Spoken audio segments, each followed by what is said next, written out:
இப்படி அழகை பார்க்குறோம், அலங்காரத்தை பார்க்குறோம், பொருளை பார்க்குறோம், அறிவை பார்க்குறோம், வெளி தோட்டத்தை மட்டும் பார்க்குறேன் கிடையாது.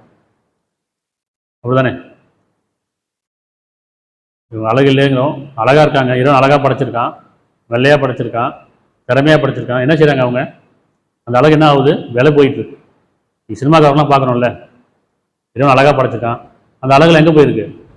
அவங்களுக்கு அதெல்லாம் முதலீடு, அழகு தான் முதலீடு, அவங்களுக்கு அந்த வெள்ளை தான் முதலீடு. அதை கொண்டு தான் அவங்க என்ன செய்கிறாங்க? அவனுடைய வாழ்வாரமாக பார்த்துக்கிறாங்க. அந்த உடலை காமிச்சு, அழகை காமிச்சு. ஆனால் இறைவன் அழகாக படைச்சிருக்கான். அப்போ இது நமக்கு தெரியுதில்ல, சினிமா எவ்வளோ கேடு அப்படின்னு சொன்னால், இறைவனை அழகாக படைச்சா அவனுக்கு நன்றியோடு இல்லாமல் அவங்களுக்கு முதலீடு அந்த அழகும் அந்த வெள்ளையாக இருக்கும் தான்.